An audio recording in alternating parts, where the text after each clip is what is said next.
aprovechando que tenemos tiempo, nos podemos conceder un buffer para las preguntas de los participantes, aunque no esté incluido el tiempo aquí.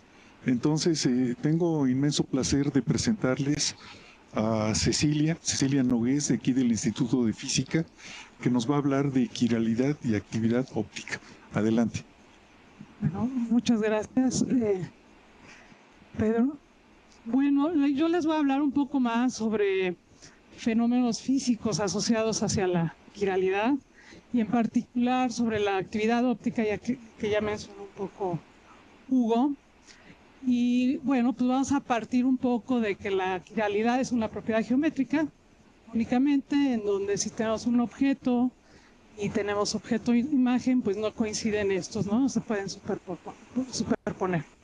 Ahora bien, los objetos quirales, como que no se manifiesta su quiralidad sino hasta que interactúan con otros objetos quirales, excepto, por ejemplo, cuando interactúan con la luz. Y entonces, por ejemplo, si tenemos un cuarzo que es quiral y tenemos luz que está polarizada linealmente y hacemos pasar esta luz a través de este cuarzo, pues ya nos decía Hugo que finalmente el eje de polarización de la luz puede rotar, ¿ok? Y a eso se le llama actividad óptica. No es nada más que responda a la luz, sino que es un fenómeno en particular del cual voy a seguir hablando en esta charla. Entonces, bueno, en 1811, François Arago observó esta rotación óptica en el cuarzo, ¿sí? Hay toda una serie de franceses, ¿no?, que han trabajado mucho o que trabajaron mucho en estos sistemas, y posteriormente Biot, un año después, observó un segundo cuarzo, ¿ok?, que rotaba también el eje de polarización lineal de la luz, pero en sentido contrario. ¿Okay? Entonces se encontraron estos dos objetos, uno que rotaba hacia la izquierda y entonces le podemos llamar levógiro, ¿no?, gira hacia la izquierda, extrógiro porque gira hacia la derecha el eje de polarización de la luz. Y finalmente también observó que esta rotación de la luz también era función de la longitud de onda de la luz incidente, ¿ok? Entonces, para diferentes longitudes de onda de la luz polarizada linealmente, se podía tener una rotación mayor o menor, dependiendo de esa longitud de onda de la luz. Como ya mencionó Hugo, ¿no?, pues en 1948 resolvió el misterio, ¿no?, si le podemos llamar así, del ácido tartárico. Esta sustancia parecía existir en dos formas, con composición química idéntica, así le llamaron, pero con propiedades diferentes. Y cuando hablaban de propiedades diferentes era que la primera que proviene de los seres vivos, ¿sí?, que por ejemplo el ácido tartárico se obtiene de las uvas, ¿ok? En particular, pues se veía que esta que venía únicamente de los seres vivos rotaba el plano de polarización de la luz, ¿ok? Y finalmente había otra que era un producto sintético que cuando se hacía pasar la luz polarizada linealmente, pues parecía que no sucedía nada, y entonces fue cuando Pasteur descubrió que en esta pues solamente había un solo tipo de cristal, ¿sí? Posiblemente la rotación era para el otro lado, creo que tú lo dijiste al revés, pero yo nada más quise ilustrar lo que sucedía. Mientras que, por ejemplo, en el producto sintético, pues sí hay actividad óptica, pero las dos eran iguales, pero en sentido contrario, y al final pareciera que no hay actividad óptica, y desde entonces se le llama el ácido racémico, ¿no?, a este tipo de producto, porque tiene la misma cantidad de cristales izquierdos y derechos, es ópticamente activo, pero no se nota, porque las dos se suman y se hacen cero, ¿no?, las dos actividades ópticas.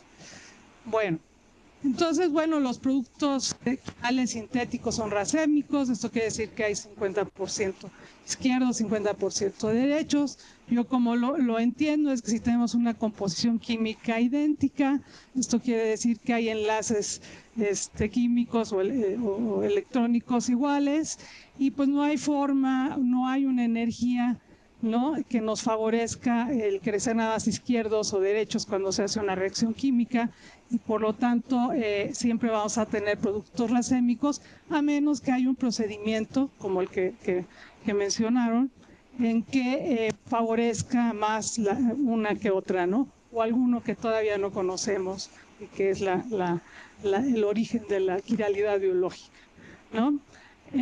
Bien, entonces, bueno, les decía yo, bueno, cuando el ambiente es aquiral o no quiral, pues las propiedades de estos enantiómeros, se llaman enantiómeros, que son composición química idéntica, pero uno es izquierdo y otro derecho, tienen propiedades químicas, físicas, idénticas, excepto que una rota la luz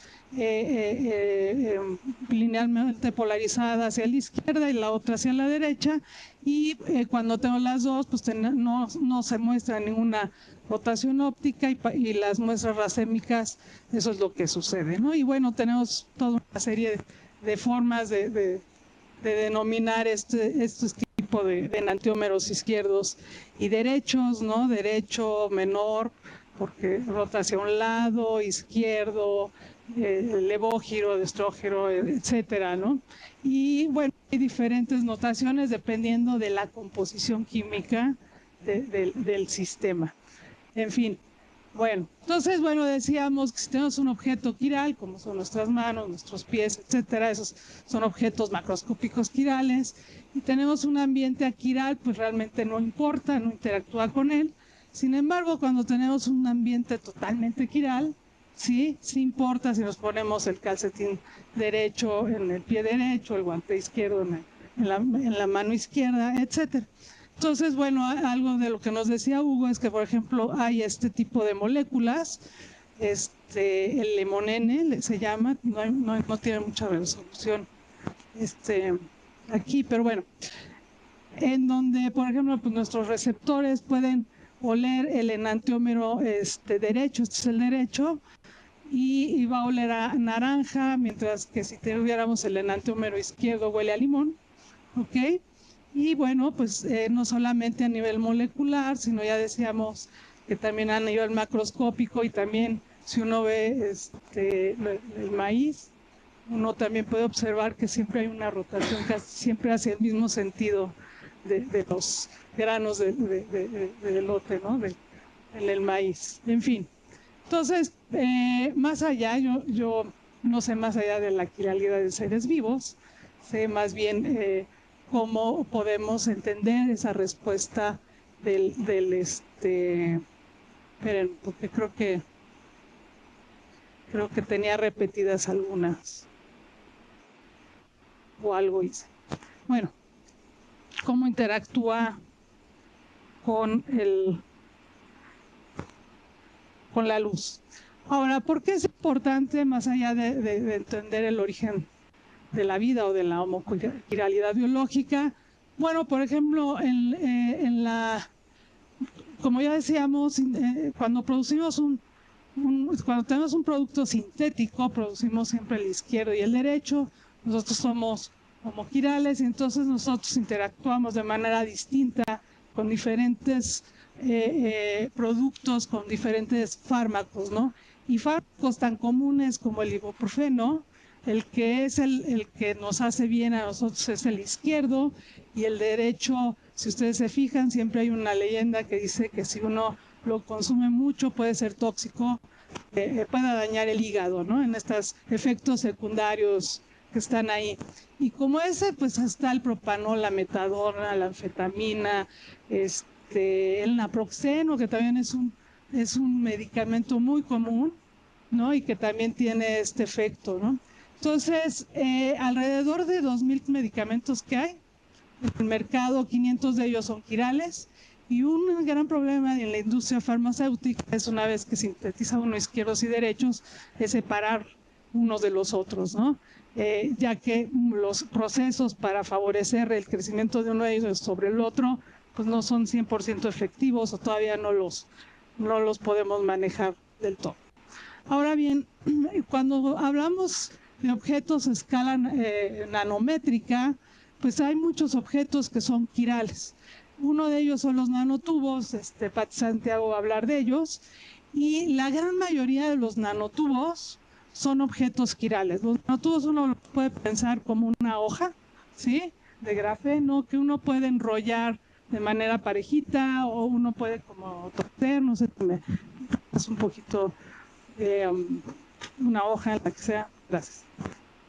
Entonces, uno puede, digamos, enrollar la hoja de grafeno compuestos con átomos de carbono, ¿no?, en forma hexagonal como esto, o posiblemente lo podríamos ir torciendo como si fuera un, cosa más, como un tornillo, ¿no?, una cosa por el estilo.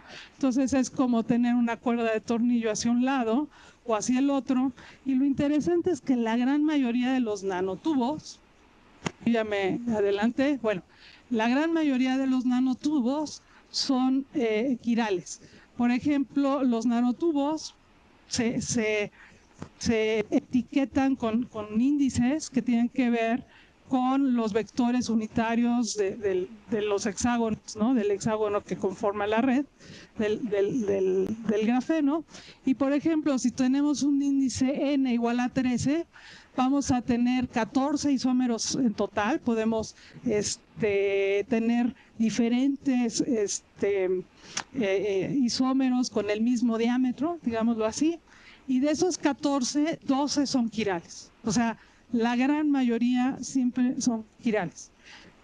Lo mismo sucede con los fulerenos, que también son estructuras de carbono, en donde excepto por el carbono 60 y el carbono 20, yo me imagino, también la gran mayoría de los isómeros son quirales. O sea, por ejemplo, aquí que no se ve, por ejemplo, si ustedes tienen un fulereno compuesto de 84 átomos de carbono, de 24 isómeros, 10 son quirales, y si tenemos un fulereno compuesto con 100 átomos, podríamos tener alrededor de 450 isómeros y 412 de ellos son quirales, o sea, la gran mayoría. Y bueno, esto es importante, ¿por qué? Pues porque se ha dado que son estructuras muy estables, en donde se pueden colocar sustancias adentro y no van a reaccionar con esas sustancias, etcétera. Se ha pensado en utilizar este tipo de sistemas para transportar fármacos, ¿no?, de manera muy controlada a las células. Entonces, pues sí sería muy importante saber si el fármaco es quiral, cómo va a interactuar con el nanotubo, y el nanotubo cómo va a interactuar con los seres vivos también dentro de esos sistemas. Bueno, entonces, ¿para qué otra cosa se utiliza la quiralidad a la nanoescala? Bueno, algo muy interesante es que, por ejemplo, uno puede pensar en nanopartículas que tienen ciertas propiedades y luego crear estructuras más complejas a partir de estas nanopartículas, creando superredes, ¿sí? Y, por ejemplo, con el reconocimiento del ADN, ¿sí?, que simple y sencillamente ese reconocimiento quiral, ¿no?, entre dos partes, ¿sí?, se pueden formar cadenas de diferentes tamaños, longitudes, etcétera, y dada la forma de las nanopartículas, se pueden crear superestructuras con propiedades muy bien definidas, que tengan pues sean redes cúbicas o hexagonales, o en una dimensión, o en dos, o en tres, y eso ha hecho mucho la gente. Bueno, me voy a saltar esto. Entonces, bueno, la quiralidad dentro de la nanociencia pues nos permite pensar en tener cosas que ya se tenían, como para óptica, para el sensado, para electrónica, etcétera, en donde ahora pues tenemos cosas mucho más específicas, dado ese reconocimiento específico entre interactuar izquierdo y derecho, derecho y derecho, izquierdo, izquierdo, etcétera. Entonces puede uno tener como algo mucho más específico en el sensado, en la electrónica, etcétera, y hasta se ha propuesto realizar estructuras plasmónicas y demás, de lo cual pues no voy a hablar ahorita, ¿no? Pero bueno, tiene todo este tipo de cosas. Se puede utilizar, por ejemplo, para la espintrónica, y voy a dar algunos ejemplos más adelante. Para el autoensamblado, que les decía yo, para hacer estas superredes por medio de este reconocimiento quiral entre dos ligandos o más ligandos en las partículas, etcétera. Bueno, entonces déjenme abundar un poco más en lo que sería la interacción de la luz con estos objetos quirales. Fíjense, en 1825 Fresnel descubrió que la luz polarizada circularmente izquierda y derecha, ¿sí? Aquí, por ejemplo, este es el eje hacia donde viaja la onda electromagnética, y esta es la polarización del campo, que es circular y que va hacia la derecha o que va hacia la izquierda, ¿sí? Él descubrió estos dos tipos de polarización, que los escribimos así matemáticamente, y después que la superposición de esas dos luces polarizadas, circularmente izquierda y derecha, pues nos dan la luz polarizada linealmente, ¿no? Entonces, si nosotros simple y sencillamente sumamos estos dos campos electromagnéticos, pues vemos que nos va a dar la luz, la suma es luz polarizada linealmente, que es con la que empezamos hace rato.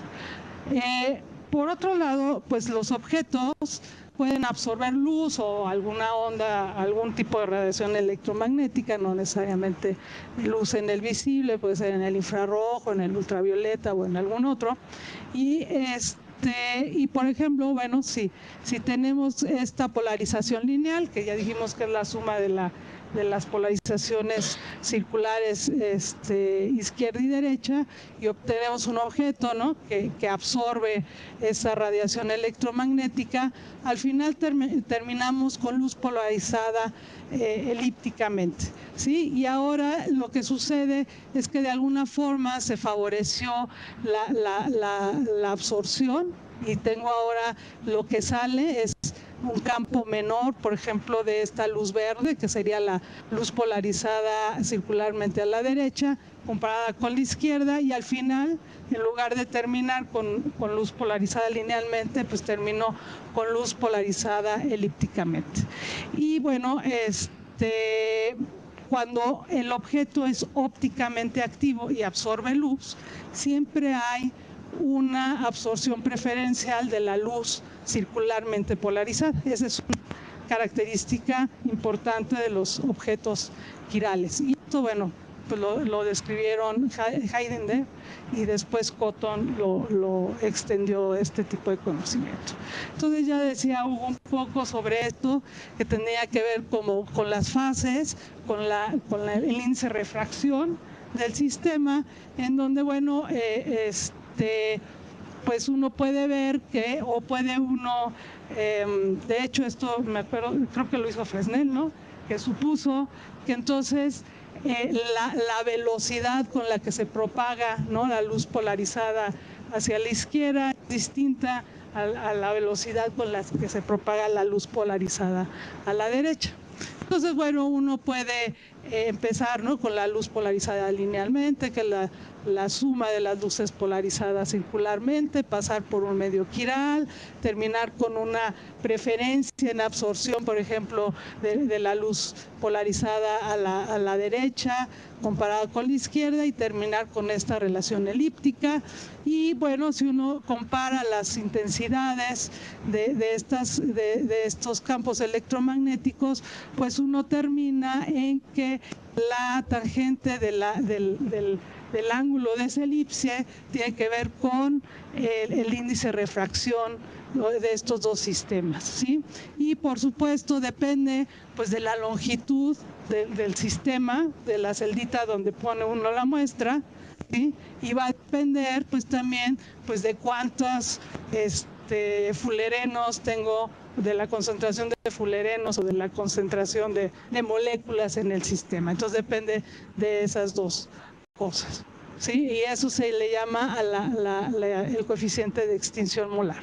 Entonces, al final de cuentas, uno cuando tiene uno estos ángulos de elipticidad pequeños, pues resulta que estos ángulos de elipticidad pequeños tienen que ver con la diferencia como del índice de refracción izquierdo del sistema menos el índice de refracción derecho del sistema.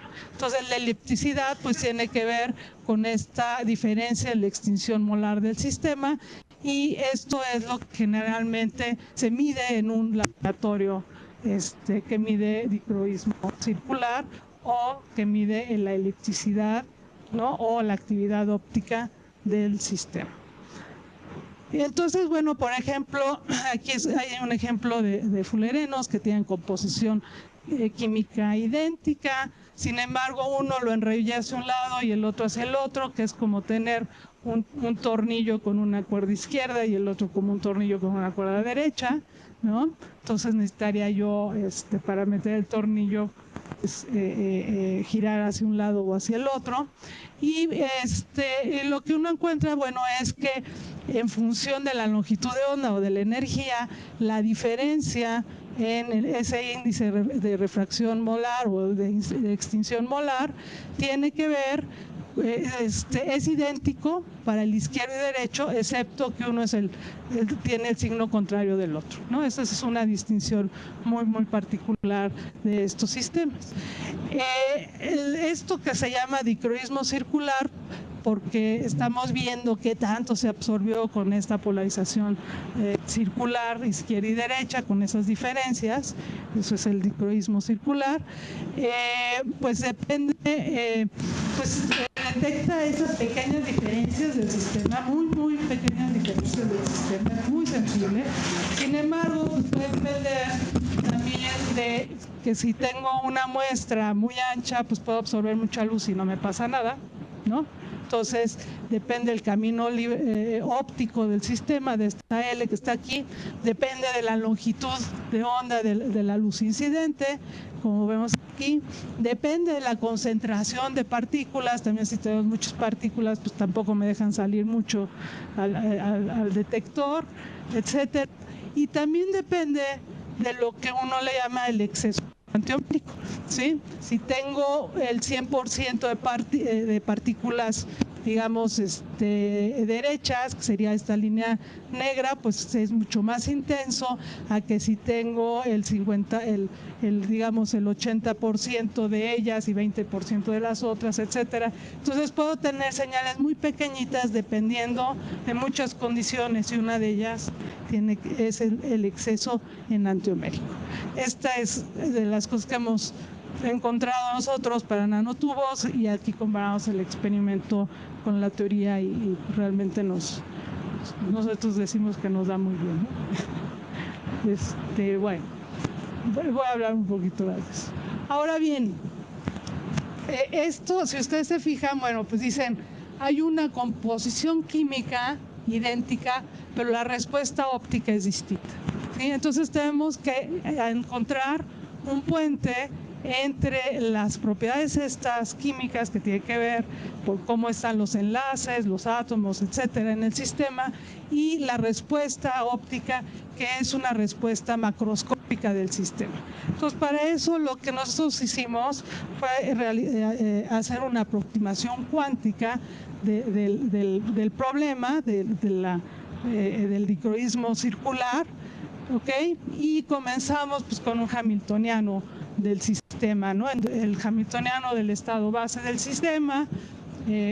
Después pusimos al sistema bajo la presencia de un campo externo, ¿ok?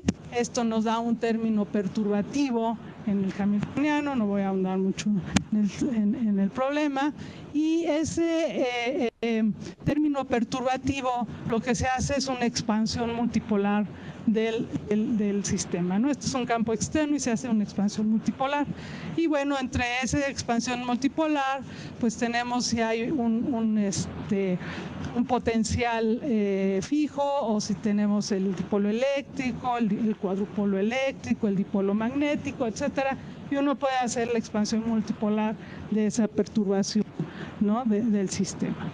Y finalmente, pues volvemos con una solución perturbativa que depende del tiempo y bueno, tenemos que hacer varias cosas, resolver varios, analíticamente varios elementos de matriz.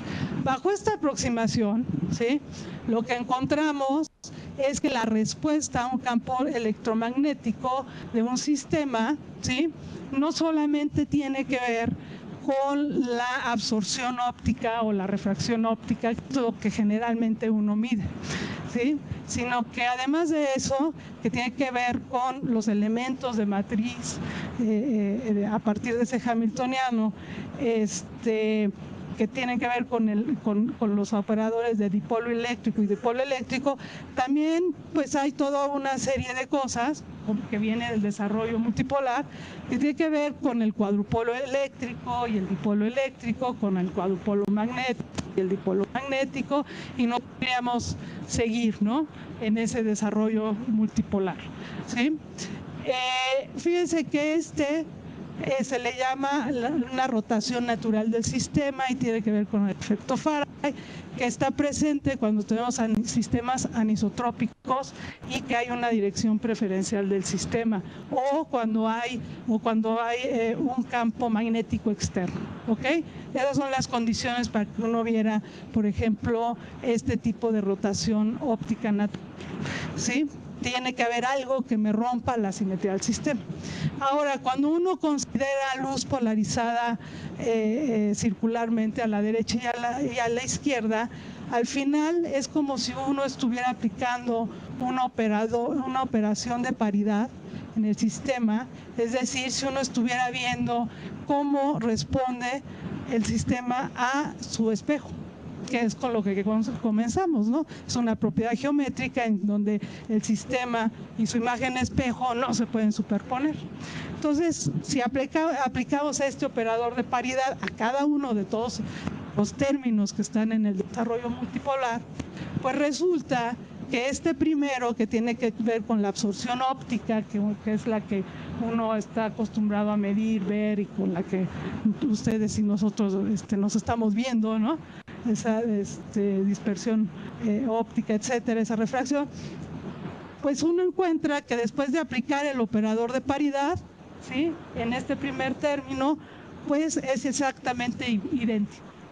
El segundo también, excepto, como ya les decía yo, si hubiera un campo magnético externo, ¿sí?, o si el sistema fuera anisotrópico, piensen ustedes en nanotubos que todos estuvieran alineados, ¿sí?, y entonces no sería igual a sí mismo después de aplicar la imagen de espejo, digámoslo así, de cada uno de estos términos. Y el primero que no es idéntico es que tiene que ver con el dipolo eléctrico, con el operador de dipolo eléctrico y el operador de dipolo magnético, ¿sí?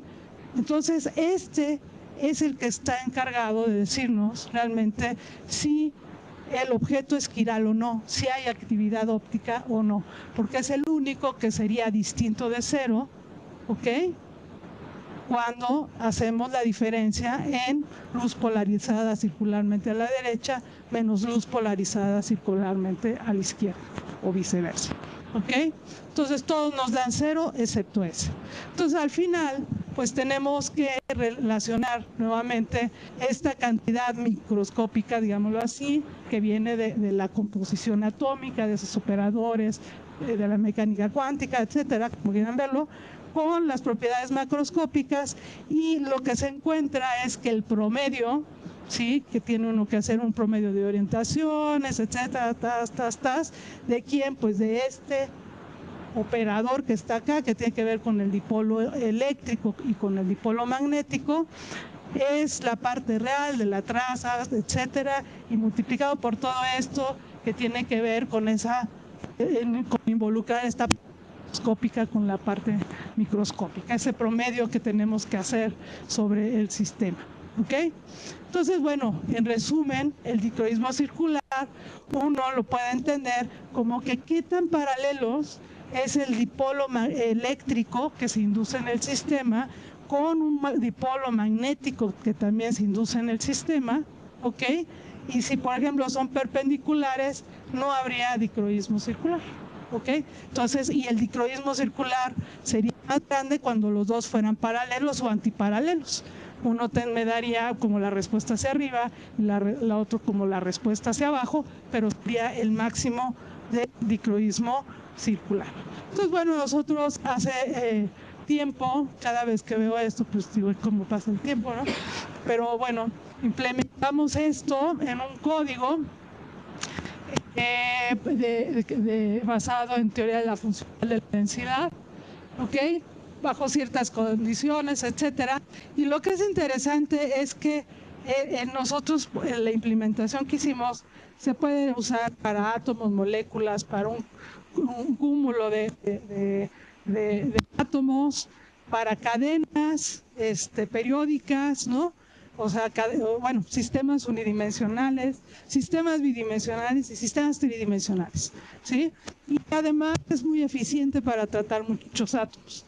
Hasta donde yo sé del último congreso en donde estuve sobre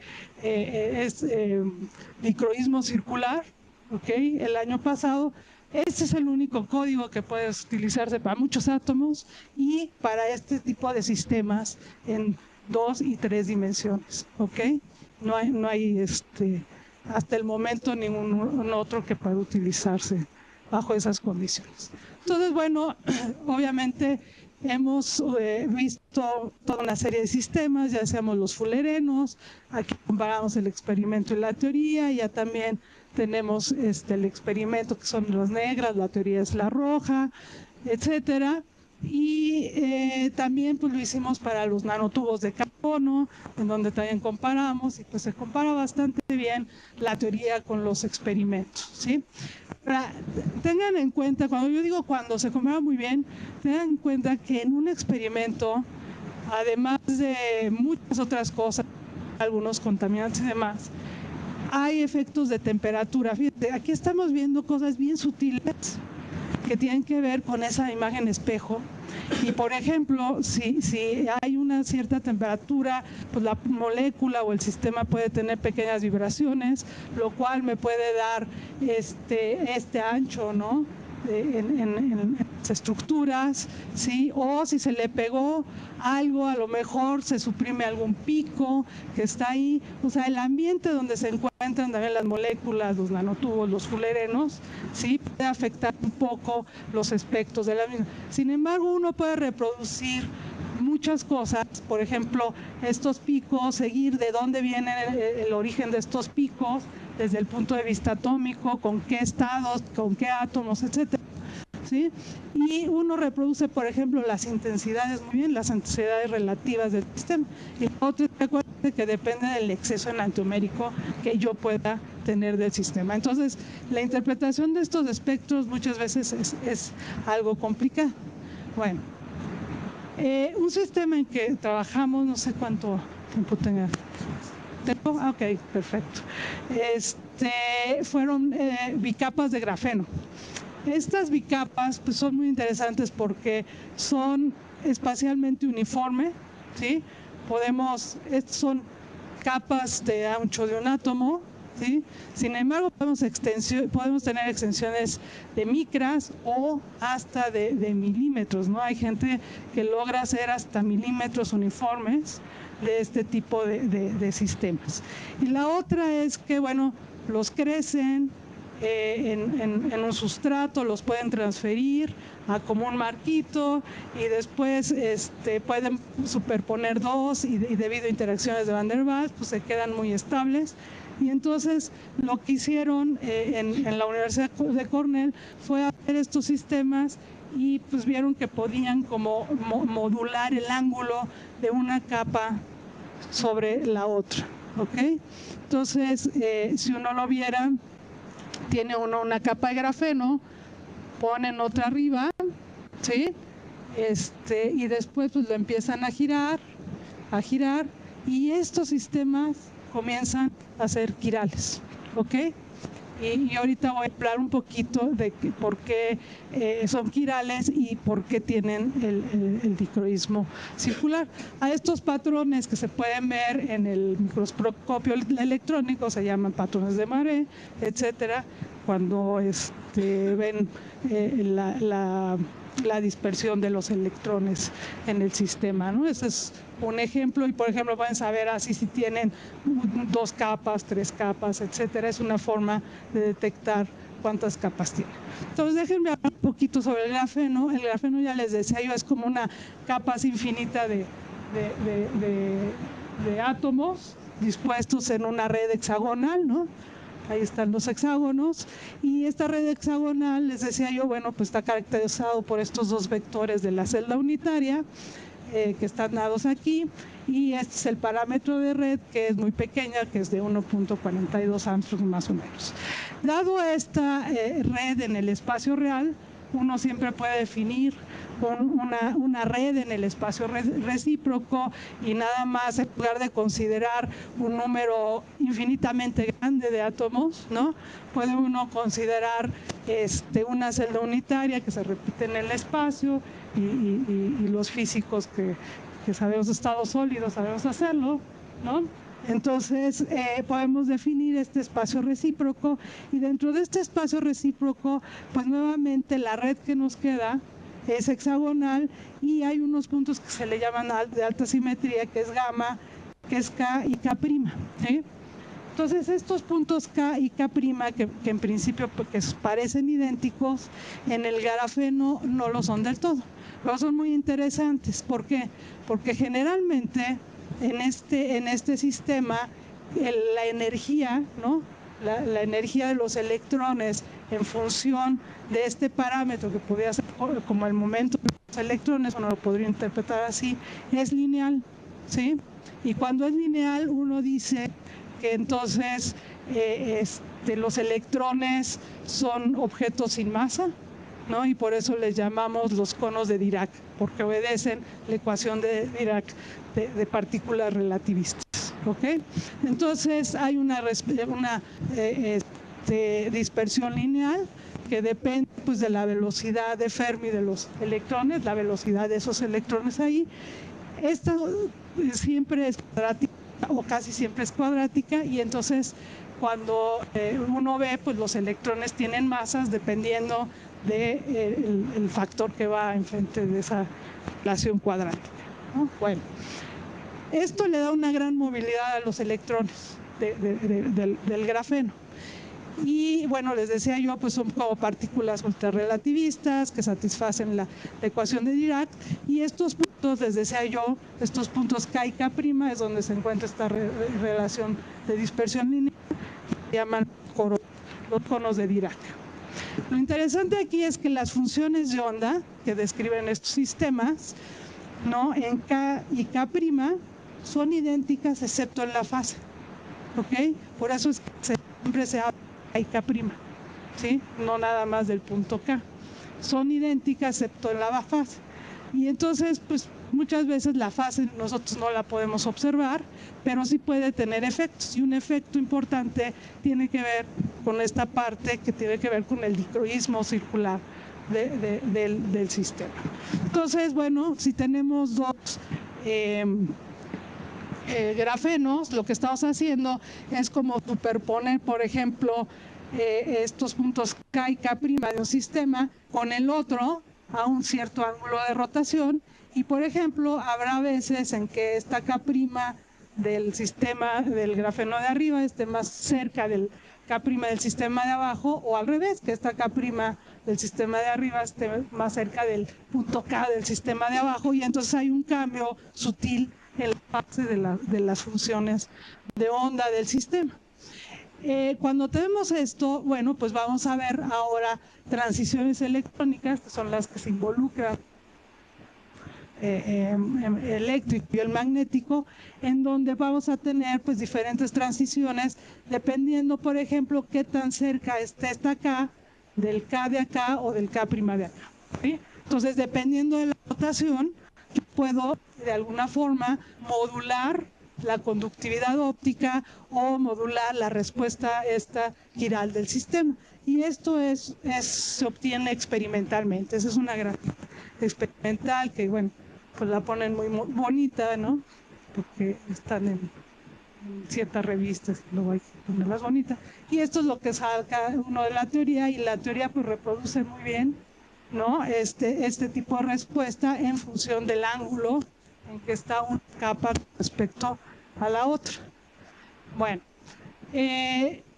algo que se encontró entonces es que, por ejemplo, si se tiene digamos, una de las capas, uno de los grafenos y se pone otro arriba, pues puedo girarlo yo a la izquierda o a la derecha, y dependiendo de eso, por ejemplo, el primer pico del dicroísmo asociado a una de esas transiciones es positiva y el segundo es negativa, y si ahora lo giro hacia el otro lado, en lugar de ser positiva es negativa y en lugar de ser negativa ahora es positiva, que es lo que sucedía con los enantiómeros, si se acuerdan. Decíamos que tenían la misma respuesta pero de signos contrarios, ¿sí? Entonces es un sistema muy simple en donde estamos obteniendo lo mismo, y lo que está sucediendo aquí tiene que ver con esta fase de la función de onda. Por ejemplo, incide la luz polarizada circularmente, se induce siempre el mismo momento dipolar eléctrico. Sin embargo, por ejemplo, va a haber una inducción, ¿sí?, de corriente entre una capa y la otra que gira hacia un lado, y eso me da un campo magnético, por ejemplo, hacia afuera de la pantalla. O ¿sí?, si lo giro hacia el otro lado, la diferencia de fases me va a dar un campo magnético que gira una corriente que va hacia el otro lado, que se cierra entre las dos capas, y ahora me da un bipolar magnético que va en el sentido contrario. Y de ahí viene la diferencia en este sistema. Bueno, entonces, bueno, ellos pueden hacer no sé cuántos sistemas, ¿no? 20. O sea, nosotros no podemos hacer tantos teóricamente, hay limitaciones teóricas en el sistema, pero bueno, podemos entender el origen y con qué tiene que ver, y me voy a saltar esto, porque, bueno, una cosa que es muy interesante es que, por ejemplo, este sistema de dos capas es tan quiral como 50 nanómetros de D-glucosa, ¿no? De glucosa derecha, ¿sí? O sea, con dos capas, o sea, estábamos hablando de 3 Armstrongs de separación, estamos hablando que es equivalente a tener un sistema de 500 Armstrongs, más o menos, ¿sí? Entonces, eso, por ejemplo, nos permitiría en regiones muy pequeñitas del espacio ir cambiando la rotación mínimo del campo electromagnético, ¿no? ¿Sí? Serían unos polarizadores como muy efectivos para ir cambiando, ¿no? La otra es que se pueden hacer extensiones muy grandes, se puede controlar muchísimo, y entonces la pregunta, y en lo que estamos trabajando en parte, es, por ejemplo, ¿podemos separar diferentes moléculas debido a que interactúan distinto con estas dos capas?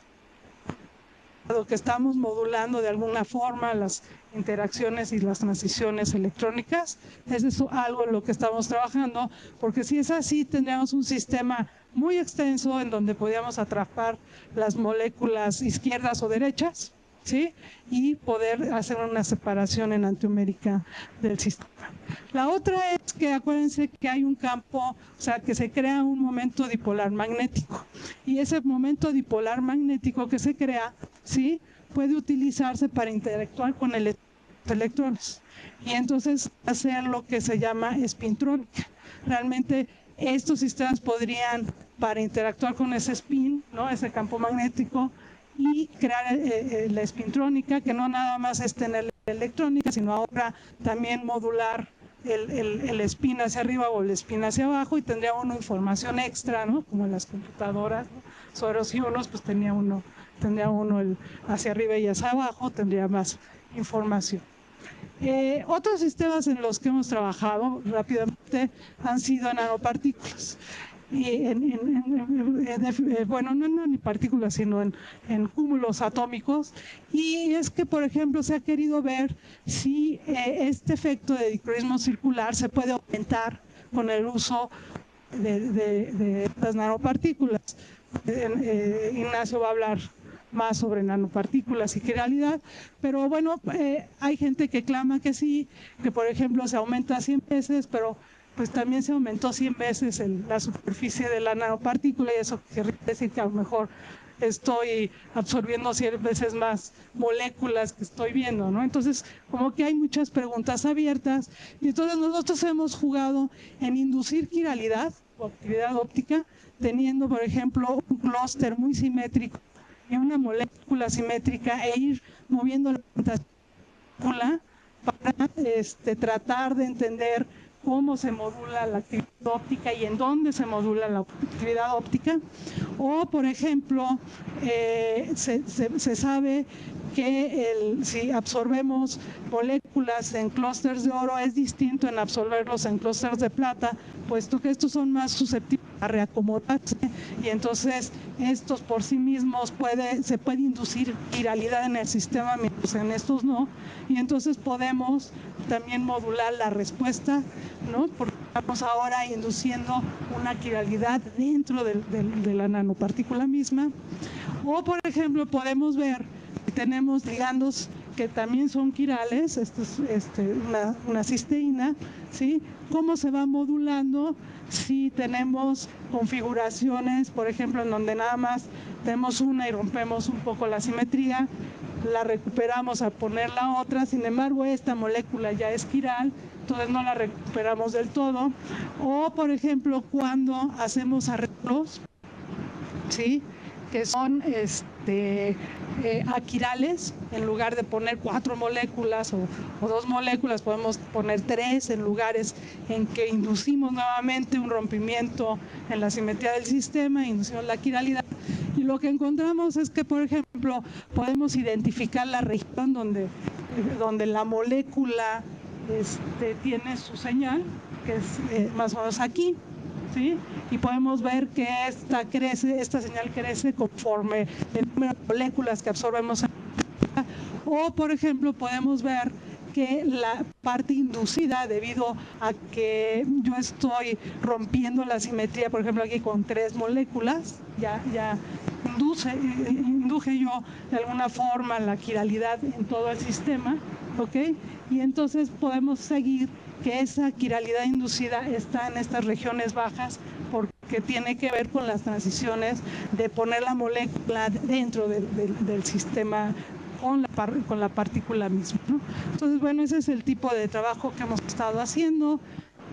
Como un resumen, pues desarrollamos este formalismo para entender la actividad óptica en diferentes nanoestructuras, y bueno, pues hemos estudiado en diferentes sistemas, me faltaban fullerenos, etcétera.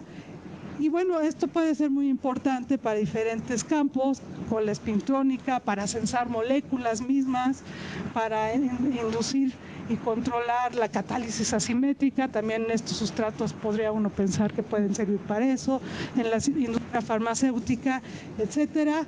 Y bueno, aquí están, Francisco Sánchez no fue a esta reunión, pero aquí está, entonces acá está su foto, ¿no?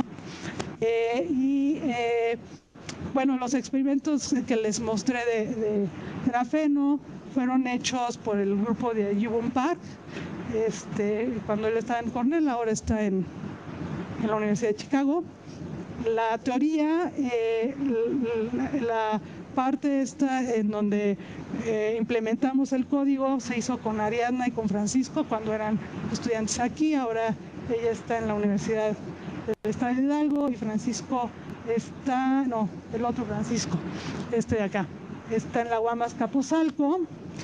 Y recientemente se incorporaron más directamente esto Francisco Sánchez, que es postdoc, y que estamos viendo cómo podemos controlar la interacción entre ya no solo grafeno y grafeno, sino también otro tipo de de estructuras como dicalcogenuros, que también tienen estas propiedades que se pueden formar sistemas bidimensionales y donde podemos tener diferentes tipos de propiedades. Y Gabriela Luna, que también está viendo esta posibilidad de absorber moléculas en los sistemas. Y bueno, eso es todo lo que les voy a platicar.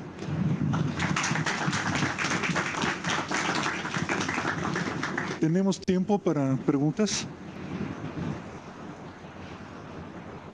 También tenemos tiempo para que el siguiente ponente prepare su presentación. Una pregunta aquí.